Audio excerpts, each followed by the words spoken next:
உங்க குழந்தை அடிக்கடி பால் வாந்தி எடுக்கிறாங்களா, கக்கறாங்களா, கதக்குறாங்களா அப்படின்னா நீங்க கட்டாயம் பார்க்க வேண்டிய வீடியோ இது.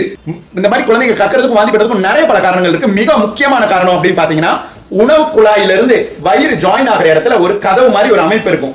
அது பெரியவங்களுக்கு நல்லா வேலை செய்யும். அதனாலதான் நம்ம சாப்பிடுற சாப்பாடு, உணவு, தண்ணி எல்லாமே மேல இருந்து கீழே போகுது, கீழே இருந்து ரிவர்ஸ் வர மாட்டேங்குது. ஆனா சின்ன குழந்தைங்களுக்கு 6 மாசம் வரைக்கும் அந்த கதவு ஒழுங்கா வேலை செய்யாது. சோ அதனால ரிவர்ஸா பால் மேல வருது. செகண்ட், குழந்தைங்க இயற்கையா ஒரு டிஸ்அட்வான்டேஜ் பொசிஷன்ல பால் குடிக்கிறாங்க, படுத்துக்கிட்டே பால் குடிக்கிறாங்க. சோ அப்படி படுத்துக்கிட்டே பால் குடிக்கும்போது உங்களால முடியுமான்னு யோசிச்சு பாருங்க. அதை சக் பண்ணி ஸ்வாலோ பண்றது எவ்வளவு கஷ்டம். அதை கோஆர்டினேட்டடா பண்ணணும். அது நிறைய குழந்தைங்களால முடியாது. அதனால அப்பப்ப கக்குவாங்க, கதக்குவாங்க. அது மட்டும் இல்லாம பால் ரெடிமேடா ஃப்ளோ ஆகாது. அது குழந்தை சக் பண்ணி இழுத்த பிறகுதான் பால் வரும். அப்படி சக் பண்ணும்போது சில நேரங்களில் காத்தும் சேர்ந்து உள்ள போயிடும். அந்த உள்ள போற காத்தை யாராலையாவது அடக்கி வைக்க முடியுமா? முடியவே முடியாது. சோ காத்து எப்பயும் மேல் நோக்கி போகும். அப்படி மேல் நோக்கி போகும்போது சில நேரம் பாலையும் சேர்த்து எடுத்துட்டு போகும். இந்த ஃபுல் டீடைல்ஸ் இந்த வீடியோல சொல்லியிருக்கேன், பாருங்க. இது மட்டும் இல்லாம